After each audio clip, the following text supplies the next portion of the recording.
Hi, Mom. You were in the hospital for malnutrition. Weren't you eating properly? I've been sending you money.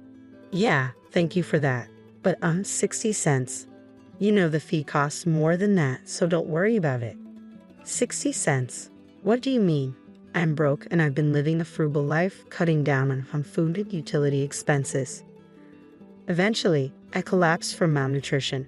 My eldest son, Raymond, has been sending me 60 cents every month. I told him it's not the amount but the thought that counts. I thought I'd been sending you 100 a month. Soon, shocking truths were revealed one after another from Raymond. I am Caroline. I am turning 80 this year. I lost my husband 5 years ago, and now I live alone in an old apartment. Since getting married, I have been a full-time housewife, relying on my own pension and my husband's survivor's pension as my only income. Life is not easy, and I have been cutting corners day by day.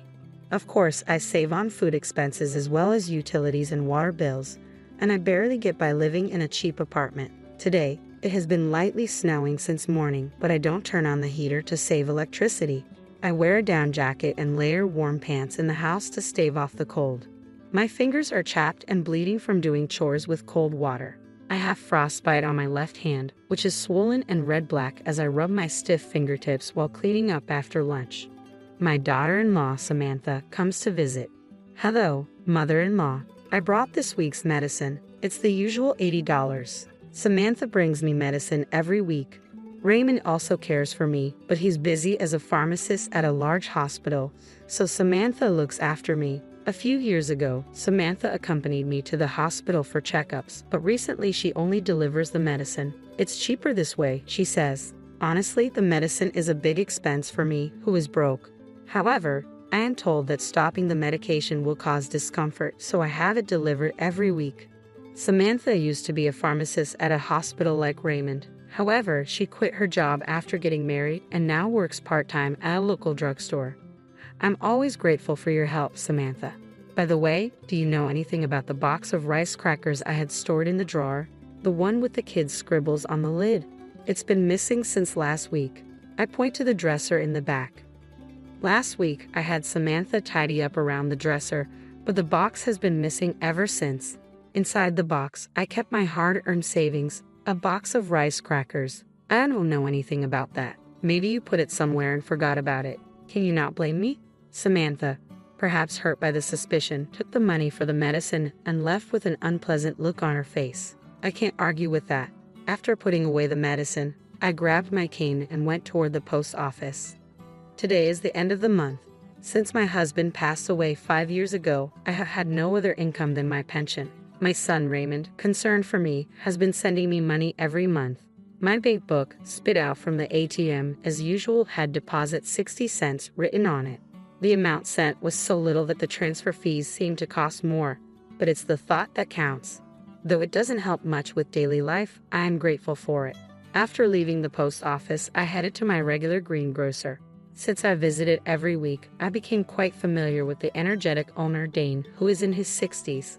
When I went to the store just before closing, I could get unsold or bruised vegetables at a discount. I always went to the store in the evening, targeting those discounts. Today, I got bruised turnips and radishes and wilting spinach. I thanked Dane and went home to pickle all the turnips and radishes in my homemade brine.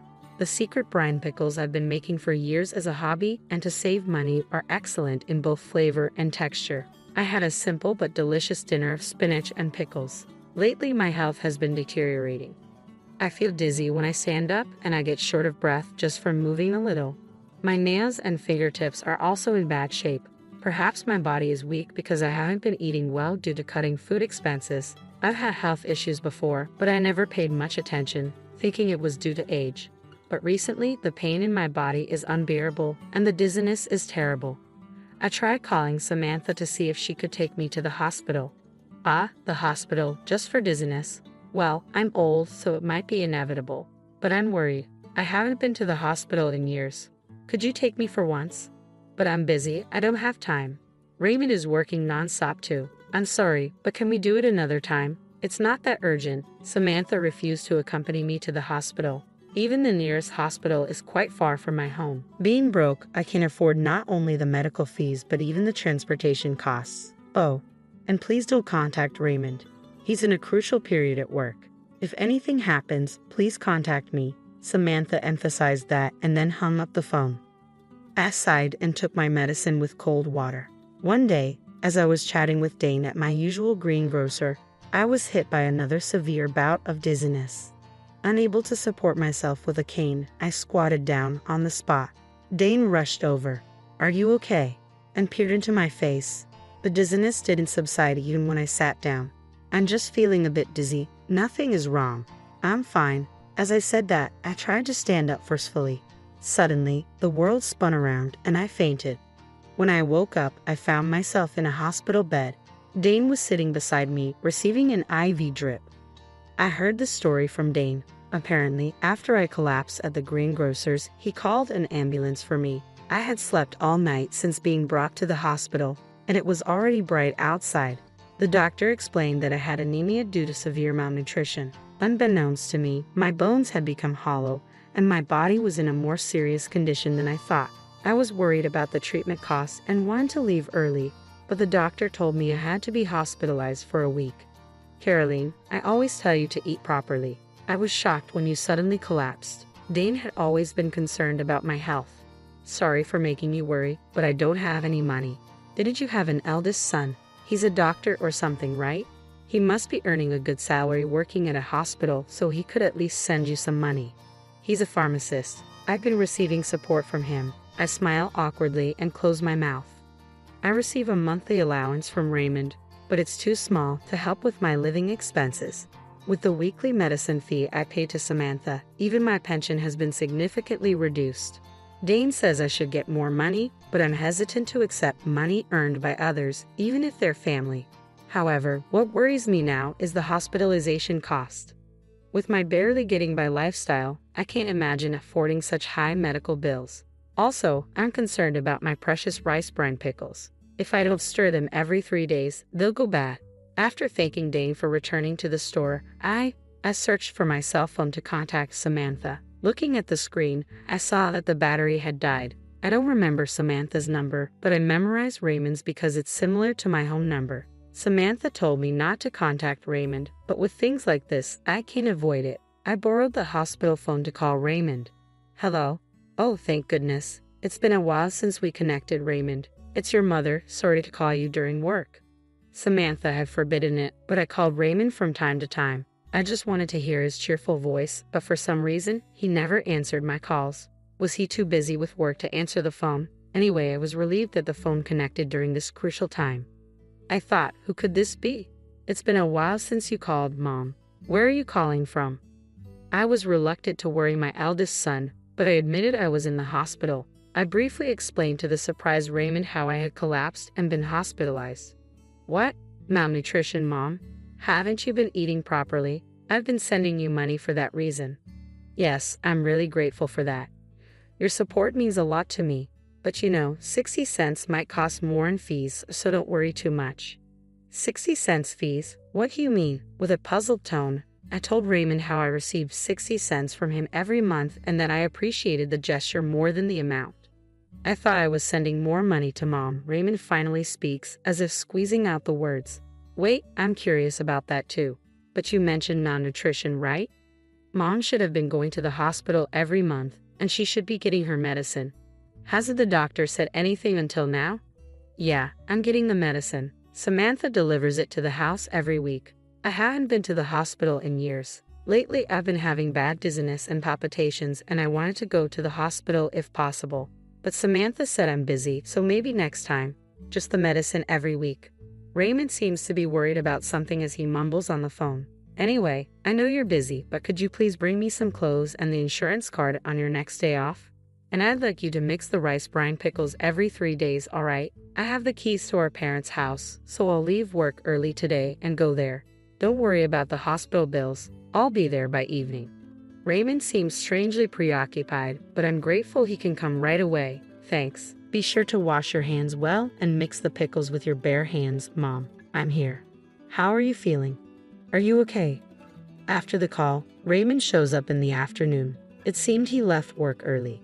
As he organizes the clothes and personal belongings he brought from the house, he asks me in detail about recent events, about the house, my health, The medicine, Samantha. It's like a continuation of this morning's phone call. He also brought my bank book from home, and we opened it to check the contents together. From the date 5 years ago, there's a series of deposit 60-cent entries. Raymond glares at them with a fierce expression. Since this morning's call, Raymond's behavior has been strange. Did something happen at work? I thought he must have been very busy, as I had tried calling him 2 or 3 times a month, but never got through, and he never returned my calls. I feel bad for making him leave work early today. I casually apologize for it, and Raymond is taken aback and asks rapid-fire questions. He quickly takes out his smartphone and starts operating it intently as soon as he hears my story. What's been going on with him? Raymond gazes at the screen for a while, then operates his smartphone again to send a message to Samantha. He then grabs his backpack and says, "I'll be back shortly." He leaves the room, leaving behind a strange sense of unease, but I lie down in bed anyway. That evening, Raymond returns to the room. He puts down his backpack and asks how I'm feeling. After receiving an IV and sleeping in a warm bed for the first time in a while, I feel much better. While snacking on fruit and chatting, Samantha comes into the room. "Oh, mother-in-law, how are you feeling?" "Raymond, you took time off work, huh?" She approaches us with a forced smile and sits in the chair next to Raymond. Raymond didn't reply, looking down and gripping my bank book into his hand. Before I could say anything, Raymond spoke up with a voice lower than usual. "Samantha, Mom's malnourished. Do you know why?" Samantha stayed silent. There was a tense atmosphere. Raymond turned to face Samantha, glaring at her head-on. "Mom's been broke for so long, barely able to buy food. It's not just food, she's been cutting back on electricity and gas, living on the edge for years. When I went to her place today, there wasn't even a heater in the dead of winter." "Well, wait, Raymond, we're in a hospital. What happened? It's not Samantha's fault. There's no money." I tried to calm down the yelling eldest son while hiding my frostbitten, swollen, red-black hand. Ignoring me, Raymond continued with an angry tone. "I asked you to send $1,100 to Mom every month, right? But she's only received 60 cents for the last 5 years, Samantha. What's going on?" Saying that, Raymond thrust my bank book at Samantha. On every page, there was the number 60 cents. I couldn't believe my ears. I don't remember ever receiving $1,100. The money from Raymond was always 60 cents. Samantha, cornered by the furious Raymond, looked away from the bank book and fell silent. "That's not all. I give you $150 every week for Mom's medical expenses and medication, right? You said you were using the leftover money to buy her necessities and groceries, but they were only withered vegetables in her room. The fridge was empty."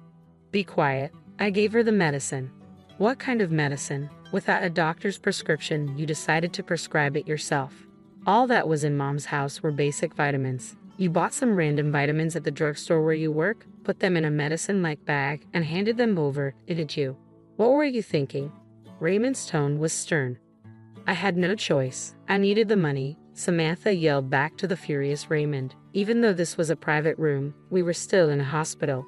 As I was shocked by the contents of the eldest son and his wife's conversation, I felt anxious. "You needed money, so you stole Mom's precious savings from her dresser too."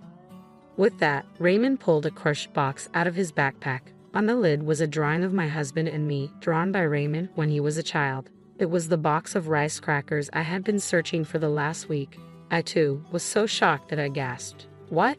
No way." I didn't want to believe it either, but I found it while searching through our trash after you said it disappeared a week ago. "He really did it, didn't you?" Faced with undeniable proof, Samantha turned pale and lost her words. "So what did you do with the $250,000 that was in this box, huh? And the $1,100 you were supposed to send to Mom every month? The hospital fees and the medicine fees, where did it all go?" Raymond demanded. "Stop nagging, there's no money left."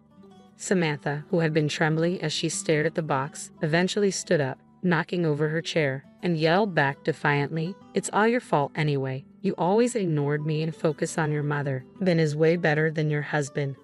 "Ha! Ben? He's the coolest host at the club around here. I've been supporting him, and soon he'll be #1. He said he's saving all the money I've given him for our life together." Samantha excitedly continued talking.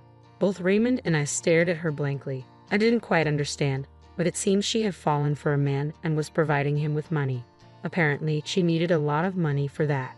All right, Samantha, I get it. Let's get a divorce right here for the sake of your life with this bang guy. Raymond quietly said this and took out the divorce papers and his seal from his backpack, placing them on the side table. I never want to see your face again. Sign the divorce papers here, pack your things tonight, and leave the house. I'll stay at the hospital tonight. Raymond's voice was firm, leaving no room for negotiation. What? Don't be so selfish. You can't just suddenly. Samantha, do you even realize what you've done? Faking medicine, stealing money.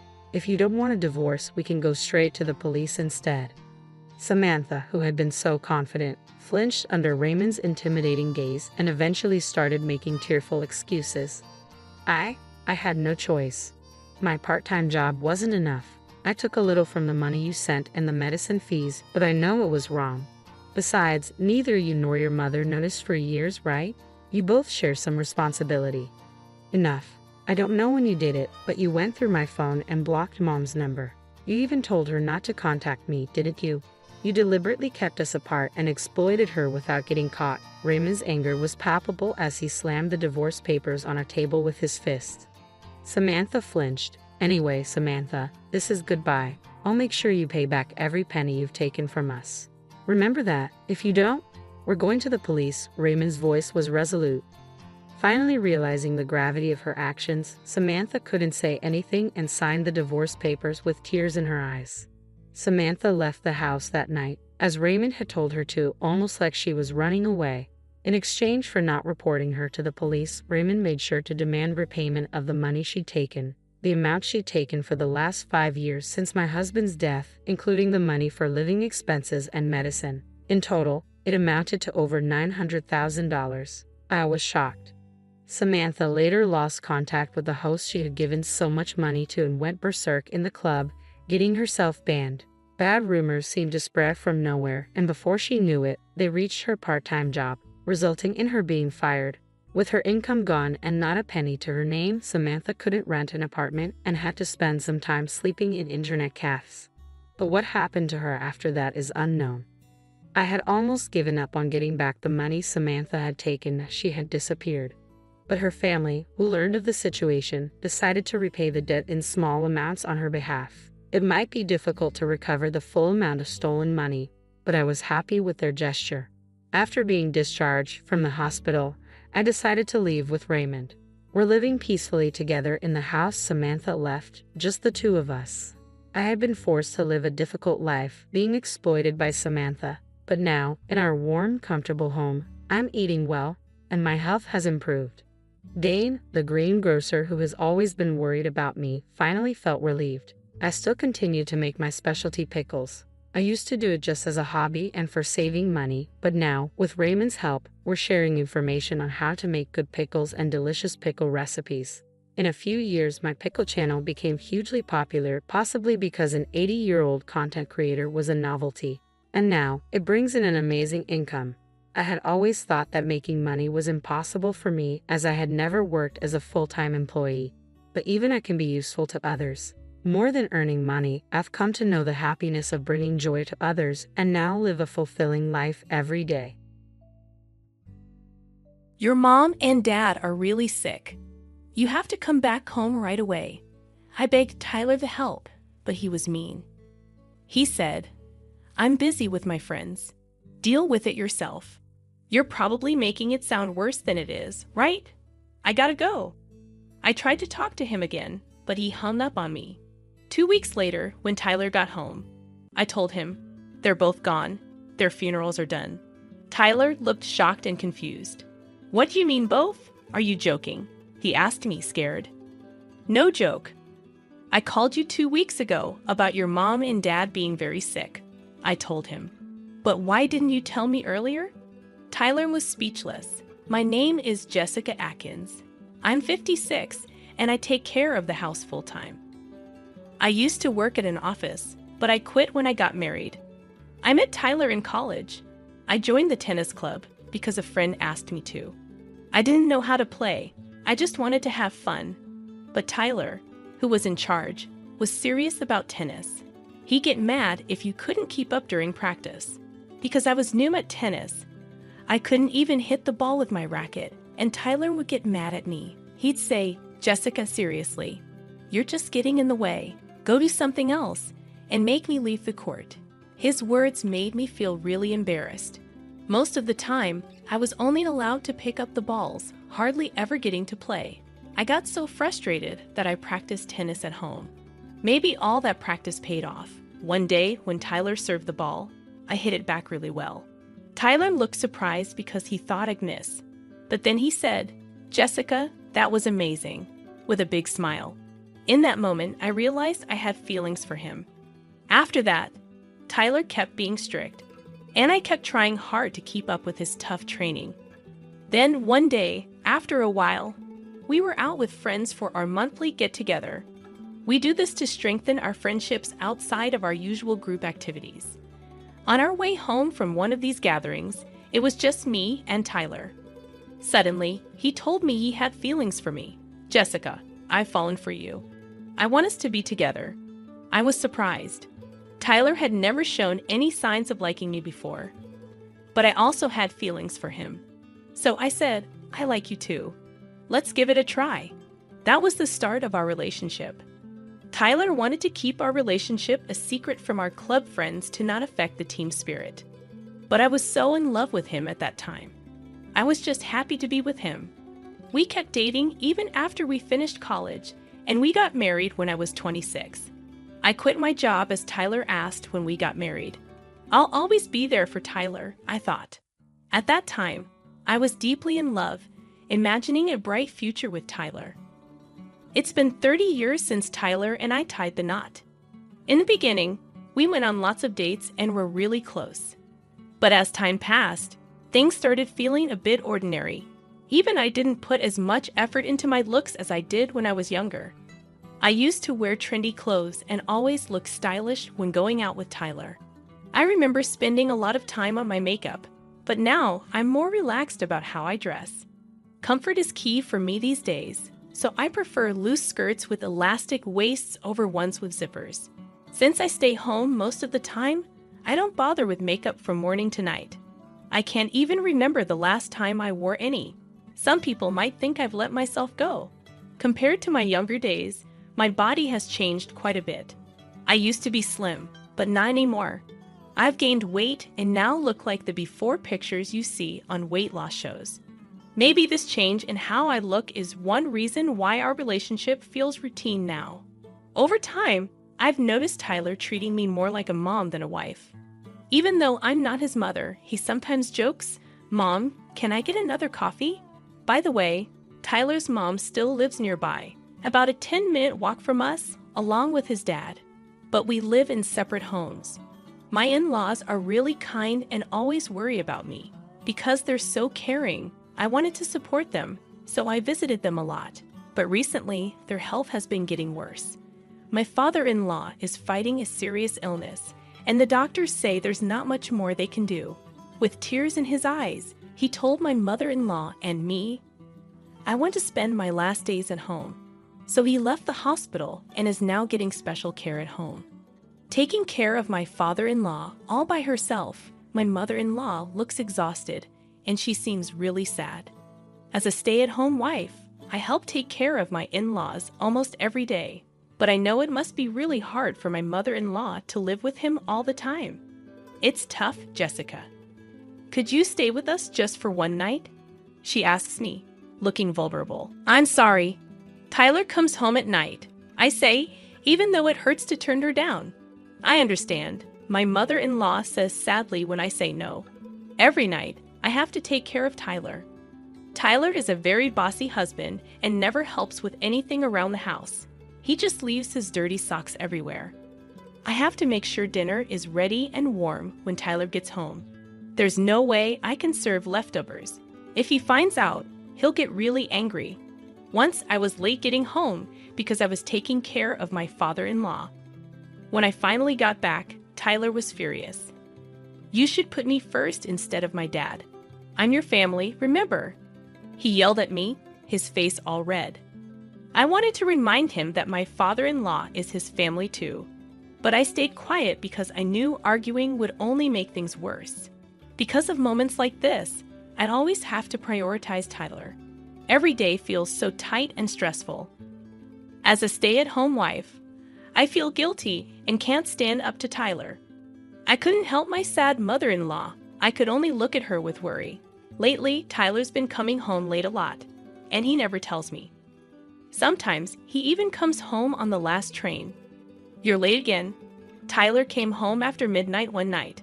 I'm back, he said happily. His face was red, and he seemed a bit drunk. Did you go drinking again? You've been coming home late so often, I asked, taking the bag he handed me. I'd earned the money, so I'll spend it how I want, Tyler replied. But you're just a stay-at-home wife, so you should just obey me, Tyler replied gruffly. But don't you think it's happening too often? Who are you going out with all the time? Their families might be worried too, I hesitantly asked Tyler. Maybe you're making people go drinking with you. You've been with the company for so long and hold a high position. It's hard for most people to say no to that. Tyler replied with a smug smile. It's fine. I always go drinking with the same coworker. Plus, he lives alone and is single. He's always happy when I buy him a drink, Tyler said smugly. I couldn't say anything back. Being a stay-at-home wife without much say in things, I had an idea and decided to talk to Tyler about it. Could you tell me beforehand when you're going out for drinks? Your mom seems really stressed, and your dad's not doing well either. I want to be there for them as much as possible. But Tyler laughed off my concerns. No way. I go out when I feel like it. Besides, Mom will handle Dad. Jessica, you should be all for me.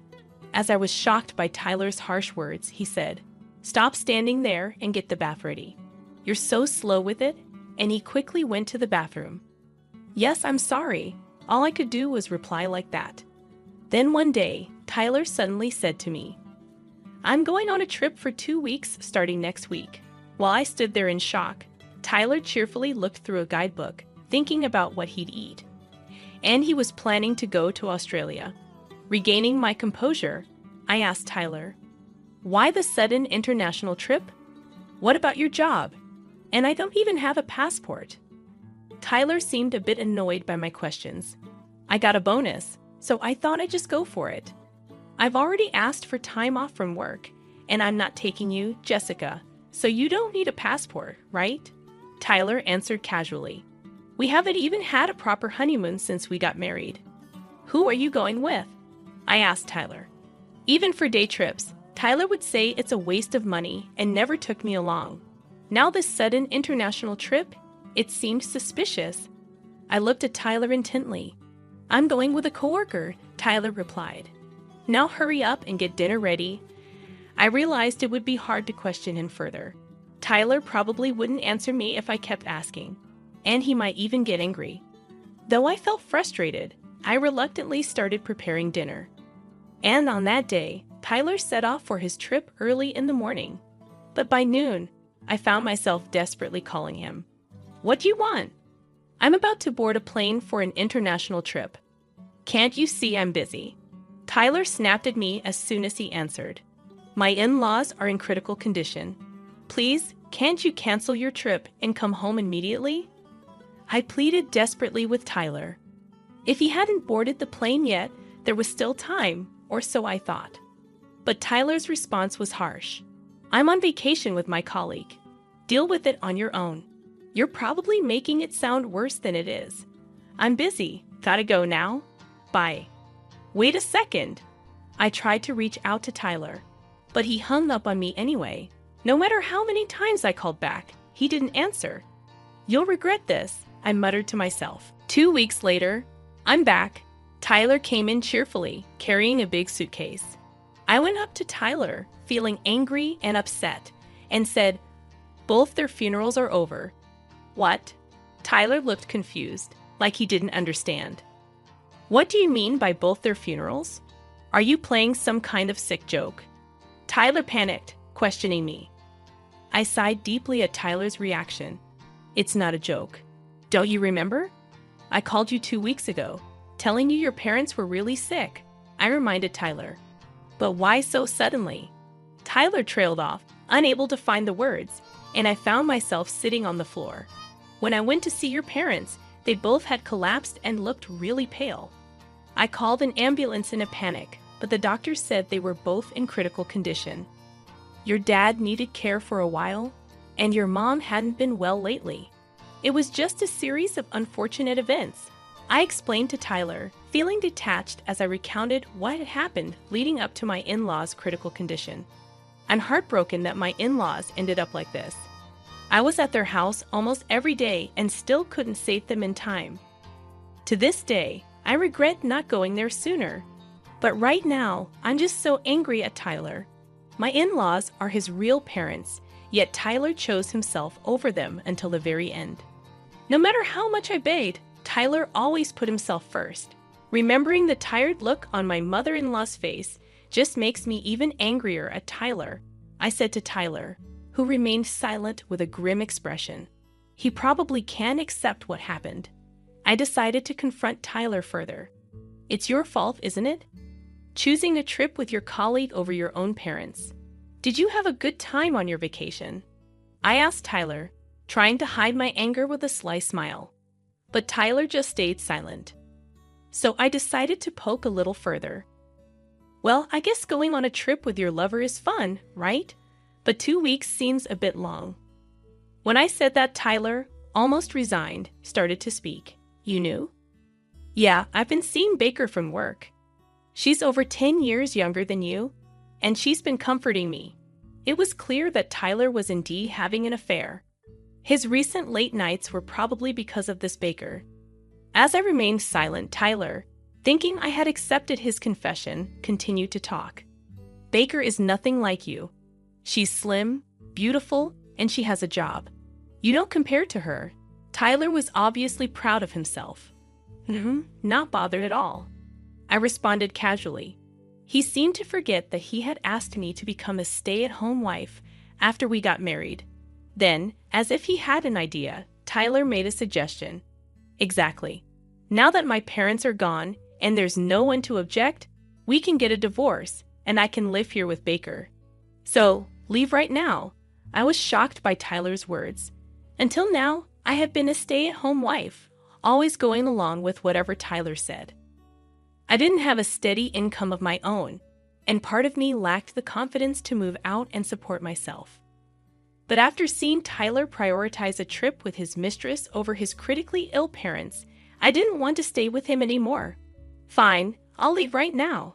Goodbye, and with that, I packed a few essentials and left the house. A week later, I found myself staying at a budget motel. My husband Tyler called my cell phone. Hello? As soon as I picked up, Tyler spoke up.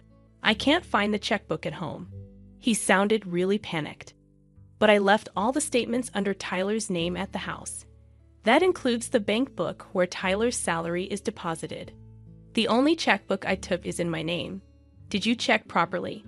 As soon as I said that, Tyler shouted, "It's the checkbook in your name."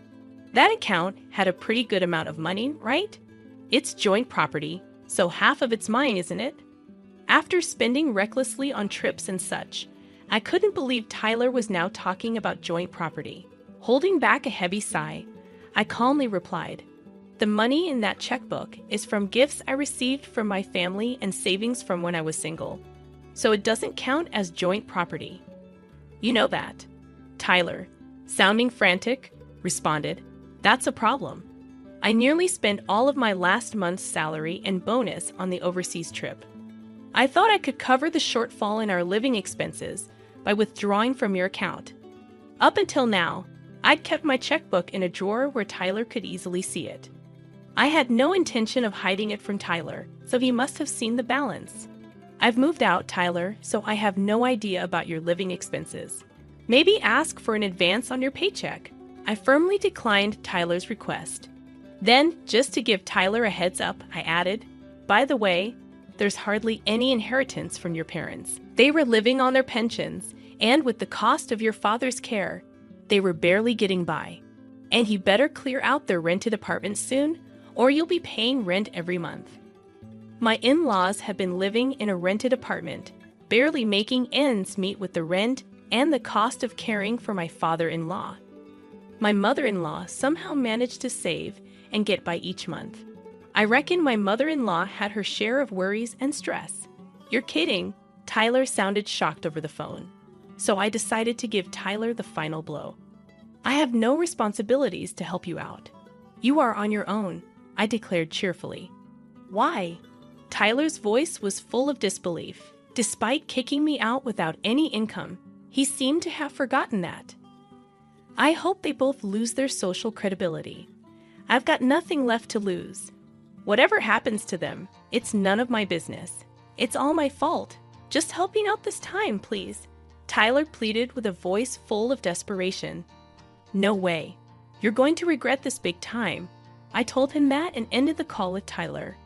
Tyler and I eventually went through with the divorce. Initially, Tyler resisted, mainly due to financial concerns, but he eventually caved in and signed the divorce papers after persuasion from my lawyer.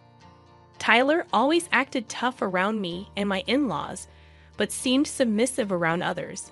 He was all talk and no action, unable to stand up to a professional like my lawyer. Our properties were divided equally, thanks to my lawyer's efforts. Tyler had almost depleted his savings on a trip with Baker, so he was strapped for cash. My lawyer predicted Tyler would be uncooperative, but in the end, I was satisfied with the outcome. As for what happened afterward, it appears Tyler is struggling to make ends meet, living from one paycheck to the next. He has additional expenses like clearing out my in-laws' rental apartment and paying rent. Moreover, he was dumped by Baker after their affair was exposed. Initially, Baker was ambitious and used Tyler for her own gain, but she distanced herself once Tyler was demoted and she got transferred elsewhere. Tyler reached out to me through my lawyer, expressing regret and asking for another chance. Since I've blocked his calls, he's resorting to communicating through the lawyer. This desperate plea indicates he's truly cornered. He's even asked for financial help, requesting money from my savings from when I was single, which doesn't benefit me at all. Even the lawyer was surprised by this request. I hope Tyler continues to struggle. He deserves it for his actions. By the way, I reached out to Baker through my lawyer, and her response was surprisingly respectful. She conveyed, "While I was with Mr. Tyler, my expenses were minimal, so I enjoyed spending his money. But it didn't last long." She expressed deep regret for everything. It became evident that she was never truly interested in Tyler. Rather, she was attracted to his status. It's sad to see Tyler fall so hard for someone who didn't genuinely care about him. Reflecting on Tyler's downfall brought a smirk to my face. Since then, I've decided to rejoin the workforce. Can you believe it? I took up a part-time job at a convenience store. It's my first time in customer service, and surprisingly, I'm enjoying it. I was initially concerned about being on my feet all day, but once I started, time just flew by, and I found it quite enjoyable. Besides manning the register, there's tasks like stocking shelves, preparing snacks, and various other responsibilities at a convenience store. I even get to utilize my housekeeping skills with the cleaning duties. The manager mentioned that if I put in the effort, I could secure a permanent position. Apparently, there have been others in similar situations who successfully transitioned to full-time roles. Being in my 50s feels like I'm at the midpoint of life.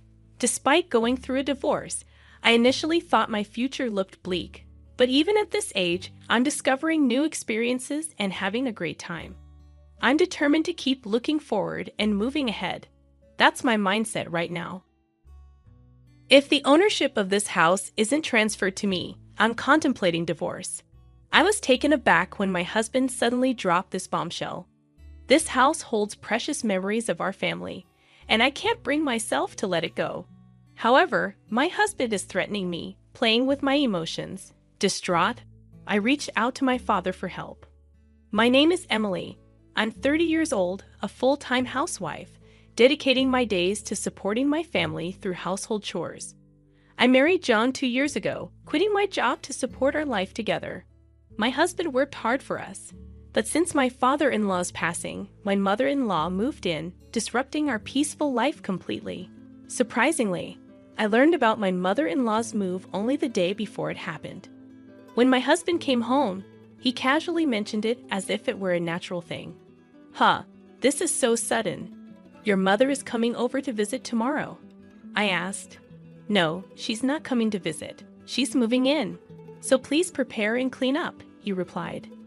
In retrospect, I felt something was off about my husband's decision-making. Normally, such decisions should be discussed with his wife beforehand. However, in my case, the decision had already been made without my knowledge. The next day, my mother-in-law arrived with a lot of luggage, ready to move into our house. It's been a while. I'm glad you look well, Mary. Please come in, I greeted her. Strangely, she seemed displeased. Emily, why didn't you come pick me up? Isn't it common sense to meet at the station when your mother-in-law is coming, especially when I'm carrying big luggage? She complained. I explained that I didn't know her arrival time, but she retorted that I should have contacted her, labeling me as thoughtless. From that day on, my mother-in-law's snide comments intensified. As soon as my husband left for work, the barrage began. Emily, why are you sitting there? Do the dishes. You should have finished the laundry in the morning. That's common knowledge. I apologized and promised to do the laundry after the dishes. However, her comments continued, criticizing my priorities and claiming that in her house, there's a rule to do laundry immediately after breakfast, dismissing any excuses. I maintain my own daily routine. Why can't Mary understand that I'm not refusing to do the work? It seems she just can't accept my way of doing things. Even if I did things her way, she would still find fault and complain every day. The daytime hours alone with her were especially challenging. One day, I had an epiphany on how to end this living hell with my mother-in-law. Move to the house I inherited from my father and live in a separate home from her. My father retired early a few months ago, and as a result, my parents started a new life in the countryside. They then passed on their house to me.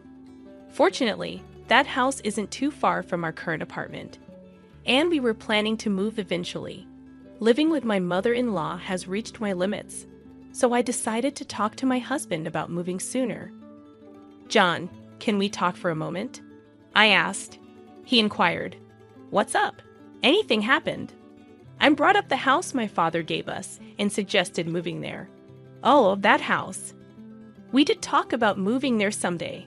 Why the sudden decision? He wondered. I explained. Well, I've been having some difficulties with your mother. I can't bear living with her anymore, so I'm seriously considering moving. Surprisingly, my husband agreed to the move. After informing Mary, we decided to move a week later. I thought she would oppose, but she accepted our decision with a big smile. Goodbye, John and Emily. I'm so sorry for the sudden decision to move, she said.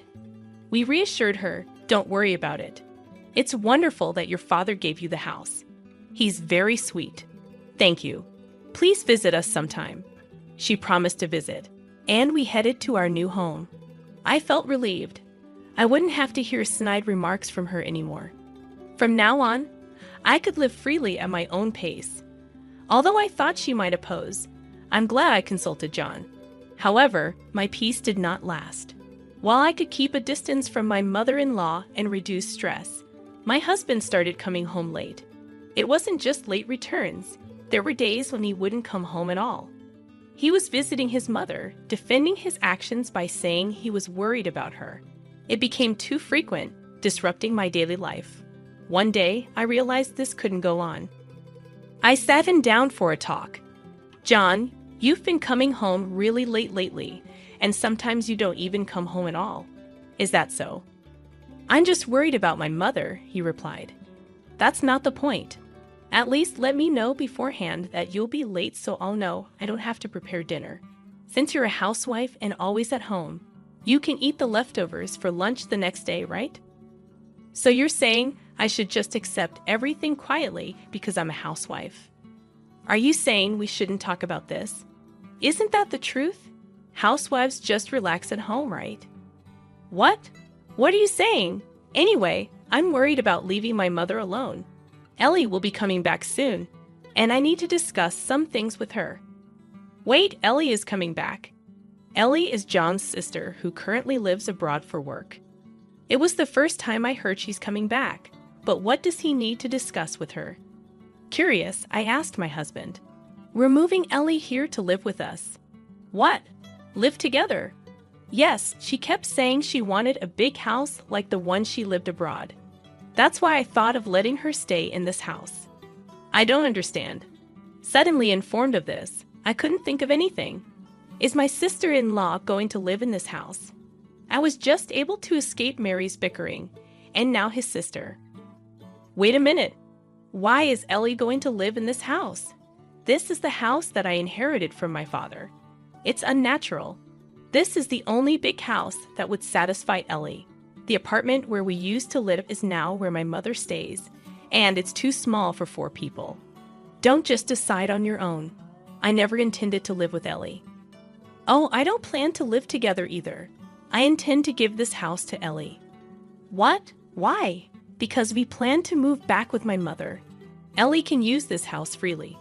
I was taken aback by my husband's unreasonable proposal and felt like fainting. Despite my repeated insistence that I had no intention of living with my mother-in-law, my husband eventually became furious. Can't you be a little more considerate? You can live because of me, so just do as I say. Enough is enough. Enough of your jokes. This house is precious to me, inherited from my father. Why should I give it to Ellie? Such a wonderful house is wasted on you, isn't it? I've already told Ellie that I've got her a large house. It's too late to say otherwise now. I wasn't consulted in any of this decision. Either way, I can't accept it. You're always complaining. Enough. Calm down and think. I'll go back to my mother's for a while. My husband angrily slammed the door and left. Left alone in the room, tears streamed down my face. I couldn't understand why my husband decided everything on his own. It's unimaginable that he intends to give away the house. I inherited my father's house, but my husband insisted on giving it to my sister-in-law, Ellie. Every day, he bombarded me with messages, asking if I had calmed down and urging me to come back soon. Each time, I had to firmly tell him that I had no intention of agreeing. Then, one day, he sent a message that read, "Hey, Emily, when will you come here and live with me? Stop nagging. I've said it so many times. I have no intention of living with Mary, moving there, and giving this house to Ellie. I've already told Ellie, stop being selfish. She might be coming back this week, so there's no time. Why should I give up my house for your family? I inherited this house from my father. Don't decide on your own. Who do you think you're talking to? Even my mother is furious. I'm at my wit's end. That's not my problem. You're ignoring my feelings." My husband let out a big sigh over the phone, clearly frustrated. Then he said something shocking. "If you can't listen to me, then let's divorce. Hand over the house to Ellie. Leave by tomorrow." At that moment, my love for my husband quickly faded. Threatening me with the word divorce was utterly despicable, and I couldn't possibly forgive him. To use divorce as a threat without considering someone's feelings was unacceptable. I couldn't let these people have their way. As I burned with anger, my husband continued to speak with a triumphant and dominating tone. "Listen, if you don't leave by tomorrow, I'll really divorce you. Got it?" "Wait, are you serious?" I asked, shocked. "Of course I am. You don't have a choice. What will you do if you, a housewife, get divorced? You can't survive. Enough, I get it. Good. Hurry up and move over here. My mother is looking forward to disciplining you." He hung up the phone with a confident tone, thinking I would do as he said. After that call, I made up my mind and decided to seek help from my father for a plan. The next day came, and I calmly replied, "Yes, everything's ready," when asked about the move. Curious about Ellie's return, my husband inquired, "By the way, I'm curious about when Ellie will be back." "She'll be back tomorrow. Why are you so obsessed with Ellie? Between you and me, she seems to have made a lot from stock investments. I see, so if you provide her with the house, maybe you can ask for financial help. That's so like you. Anyway, you need to leave that house today. It's inconvenient for all of us. Don't worry." "I've already moved," I said calmly. "What? What do you mean?" My husband seemed genuinely surprised. "I knew it. You don't want to divorce me, do you?" "Naturally. Without an income, you can't survive. But all of this is coming to an end. We're still married now, so that's why we're talking. Wait, what? I can only think about divorce now. My husband was clearly shaken by my words. You promised to move out of that house, right? And live with me? But you've already moved. What are you saying? Of course, I won't live in a house with a husband who decides everything on his own and a bullying mother-in-law. Huh. Why are you including me? You promised to move out for Ellie. I said I've already moved, didn't I? I did as you said. Enough with the jokes. Where are you now? My husband's tone was panicky, and he was clearly losing his cool. Actually, I'm at my parents' house. Why did I move to my parents' rural home? I don't plan on returning to where you guys are, I declared to my husband. He replied with a hint of relief in his voice. You should have told me that sooner. If I could just give that house to Ellie, it doesn't matter where you live. It would require $3,300,000, he explained. $3,300,000? What? I exclaimed. I put the house I got from my father up for sale. So if you really want to give it to Ellie, buy it for $3,300,000 and then hand it over, he calmly stated. What? Are you joking? I'm serious, he insisted. The house was still in my father's name, so I asked him to sell it. In reality, what I asked my father for was to sell the house. My father had always said, if something happens, contact me. You can live or sell this house as you like. I'll help you. As a result of the valuation, a price of $3,300,000 was proposed, which I gladly agreed to and put the house on the market immediately. My husband probably never saw this coming. Consumed with anger, he spat out insults. Why are you doing this without asking me?